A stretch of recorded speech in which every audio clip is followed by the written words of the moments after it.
хэдэн яаж амьдарч байна гэдгийг бол хэлсэн байлээ. Манай хүн ам 2.8 сая тий. Түүнээс 15 наснаас дээш хүн ам нь болохоор 1.9 сая байт юм байна. За ажлын хүч нь бол 1.6 сая байдгаас 900 мянган хүн ажилтаа 160 мянган хүн ажилгүй. Тэгээд тэр хүмүүсийн хэдэн бас арх ууж байгаа болоо. Яаж байгаа гэсэн сэтгэл бол орж ирсэн байсан. За нөгөө орон сууцлаа хөтөлбөр бол өнөөдөр их явуулаа. Тэгээд ингэсэн байлаа 16 он хүртэл одоо өргөлжлөх учраас өнөөдөр бол бас яарах хэрэггүй гэсэн байлаа. За тэгсэн чинь зарим хэсэг нь болохоор ингээд орон сууцлахын хөтөлбөр чинь ингээд үлгэр байсан юм уу гэсэн сэтгэлүүд бол одоо маш их явлаа. Тэгээд би бас нэг зураг үзүүлэе гэж бодсон. Твиттерээр жиргсэн гол асуудал тий. Тэгэд бас энэ нэг зургийг ингээд үзүүлээч гэж за энэ одоо миний ард бол харагдж байгаа. Тий Монголын залуу гэрүүлээ гэж зарж байгаа одоо хоёр залуу хаа бас тий. Тэгээд нөгөө 63 тий. Тэгээд одоо ингээд за 700 хүний орлоготой байх юм байна. Орлоготой одоо нэг байр авах хэрэгтэй тийм. Орлоготой байх хэрэгтэй тийм. За тийм. За хүний хөгжлийн одоо энэ дээр чинь нөгөө мөнгө 63 мянга гэдэг. За тэгээд ингээд ийм цалинтай бай тэгээд байр авъя гэсэн чинь одоо нэг амьдралын үртэг хэдүүлээ гэдэг бас нэг гоё харуулсан билээ. За тэгээд энэ дээр бол одоо ингээд цахилгаан эрчим хүч тий цахилгаан унаанда ингээд одоо 50 мянга гар утсандаа одоо хоёр хүн чинь зүгээр авахгүй мэдээж бас нэгж мэгжихсээр л одоо бас нэг 50 мянган төгрөг болно тий. За энэ бол бас тийм шүү. Тэгээд байр цахилгааны дулаан ингээд одоо энэ чинь ингээд 80 мянган төгрөг ингээд 100-аад нь үгүй хамгийн бага шүү тий. Багаар л гаргаад. За тэгээд нэг ганц хувцас кет авч өмсөё нэг дулаарчлаа гэдэг ихээр одоо бас нэг одоо баг нь л одоо тавиар бодож байгаа юм л да тий. Тэгээд одоо гэр бүлийн хэрэгцээ, хүнсний хэрэгцээ, за нөгөө хүүхдийн сүү тижээлийн хэрэгцээ гэдээ одоо ингээд бид нар одоо ингээд яг ингээд хамгийн багаар бодоход одоо 700 мянгад хүрж ийн үгс энэ бас их гой зүрийг бол бас үзүүлээд өгч гэсэн байна. Тэгээд одоо нэрээ дин дайрны асуудал бол бас ингэж яригчлаа. Тэгээд харуулж үзэж байна. Тэгээд сэтгэлдүүд бол их гоёо. юм тий. Уг нь ажиллаагүй ажиллаж чадгаар залуусын судалгаа хийгээд жоохон сургаад зам юмнуудыг бол үзүүлүүл гэсэн байгаа. За тэгээд ер нь бол бас байгаа байдал бол яг л ийм байгаа гэсэн сэтгэлүүд замбирал дээр 700 төгрөгийн цалин авч байгаа нэг ховор шүү дээ гэсэн сэтгэлүүд бол мэдээж Твиттерээр бол өнөөдөр бас их өрнсөн байгаа. За архитектор асуудал бол над руу ирж байна л та. Жишээлх юм бол одоо шинэ онгоо хүртэл болсон байгаа. За онгоо хүртэл болсон ингэж нэг нөхшөө. За гар утсанд хүртэл ингэж ирж байгаа. Арх бол бидний үндэсний аюулгүй байдлын хэмжээнээс давцсан асуудал гэдэг ингэж байна. Үнэхээр тэр. Тэгээ ингэсэн гинэ. Орос Монгол хятад руу арх уух тэмцээнд орж ирнэ. За. Тэгээ арх уух тэмцээнд орсон эхлээд зарласан байна л да. За ингээд эрхэм үзэгчтэй ингээд дэлхийн арх уултын аврах шаврах тэмцээн ингээд эхэлж байна. За ингээд хятадаас оролцож байгаа тамирчин ли тэр ман ингээд дууссан дээр нэг рүү гарч ирээд дуусна. За нэг дахь арх уулаа, хоёрыг уулаа, гурав дахь талд нь оруулаад тасраад унлаа. Хятад жин дөрөв хоёрт нь гэсэн гарсан. За ингээд Оросын улбаны улсаас оролцож байгаа Яваныг урьж байгаа ингээд Яван гарч ирлээ. Нэгийг уулаа, хоёрыг уулаа, гурвыг уулаа, пүү дөрвийг уулаа, за тав дахьыг тавд нь оруулаад тасарлаа гэсэн. За Монголоос 3 дахь тамирчин маань Монголоос оролцож байгаа тамирчин дорж балтан байна. За ингээд дорж байгаа өрий гэдгсэн дорж гарч ирсэн.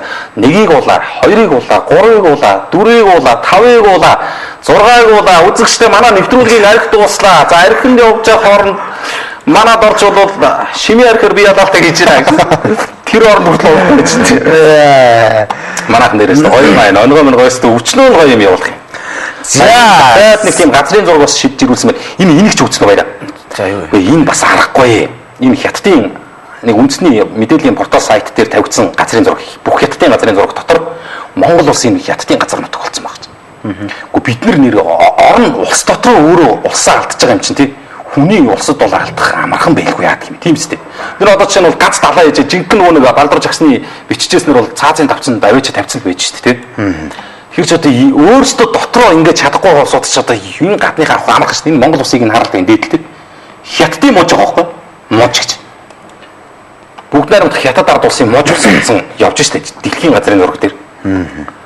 Энэ бол бас өнөөдөр бас амар явсаа энэ нэлээд сенсац үүсгэсэн материал та энэ. Тэгээ ямар бодлого үйдийн алдаа таагдгүй юм уу газрын зураг гэдэг одоо хин хүний хүсснээр одоо тий хийгдчихэд зүйл үйд юм уу гэдэг бол маш эргэлзээтэй. За ирээний Монгол бие үнэлэгчдийн талаар бас нэг нууц бичлэг хийгдэж ирээд бас нэлээд сенсац тарьж байна. YouTube дээр тавигдсан даруйдаа бол энэ 4500 орчим хүн бол одоогор үзсэн байж байгаа. Тэгээ ирээнд бол бас нэг Монголын мэн тий олон сайхан охтууд бас тэнд боолын одоо бие үнэлэгчд болсон тий одоо хүний 8-ны гам золиосон шүү дээ. Бүх бичиг баримтаа бол одоо тэр ээж гэж ярьд юм ба шүү дээ тэр нөгөө зуучлагчаа. хятад афганарт хураалгацсан, бүх бичиг баримтаа гадаад пассвортаа хураалгацсан. Өдөр болгон тогтмол орлого олж явахгүй бол ит хоол өмсөх хувцсгүй орхонгуй болчдөг. Ингээд одоо энэ нөгөө ягааны годом гэдгээр нь явж бас Монгол залуучууд маань бас эх орныхоо нутаг нэгтээ энэ хүмүүсийн асуудлыг бас хөндөж сурвалжилсан байлээ.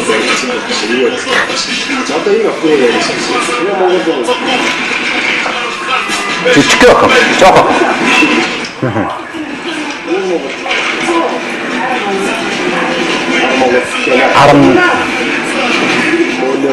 Асуудал байна тийм. Энэ асуудлаар бас нэг яриач гээд байна шүү дээ. Манай охтууд бол одоо ямар замбрааг урагшаа гарч байна. Тэнд одоо юу болж энийг бас нэг хэлж яриа энэ бие үнэлэлтэрнээс ямар хөө хэмжээнд байна вэ гэдэг бас нэг яриа гэдэг юм л та. Өөрөө Баянгол дүүргийн одоо энэ Баянгол дүүргийн харьяат гэж танилцуулсан. Баянгол дүүр гэж хэлээд Баянгол гэхээр одоо Баянгол дүүр маш олон Баянгол нэртэй маш олон сум боловсны нэрч байдаг. Баянгол тэгэхээр өөрөө Баянгол гэж нэрлэж байгаа энэ хоёр ингээд яаж байгаа вэ? Энэ охинтойгоо ярьж үзээд тэгээд нэг буудлага ингээд агуул орж аваад байгаа. Ингээд камер нууцаар байрш үзсэн. Манай наан очиж хаалт зүйл байж аваа. Гэрхэн юу гэж бодож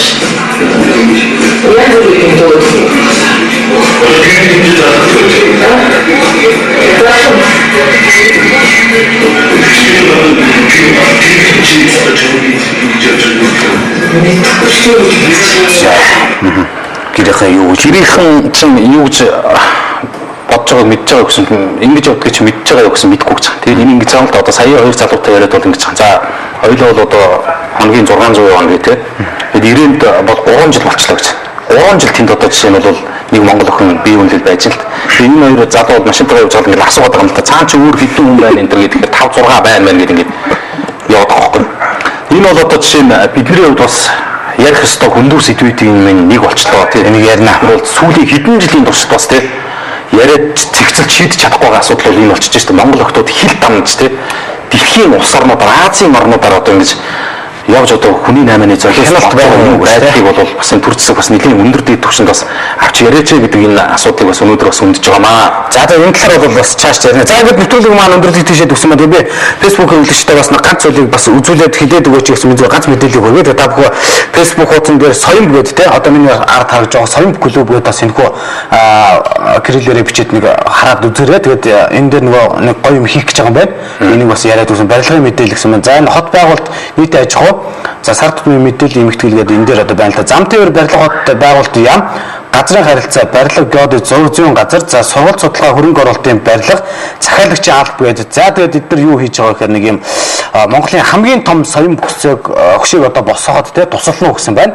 За тэгээд энэ бол яах гэж байгаа гэхээр одоо Монголд бол одоо Монголын одоо тийм соёмбиг бол одоо Монголд бол хамгийн томор бол хийх гэж байгаа юм байна. Тэгээд та бүхэн мэдээж бас энэ хүү соёмбиныхан зургийн талаар болон бас өшөө дэлгэрэнгүй мэдээллийг бол бас соём клубуд одоо Facebook хуудсан дээр бол орж үзэж болох юм байна. За тэгэд ийм юу хийх гэж байгаа юм байна. За ямар ч үсэн гоё санаачлаг байна.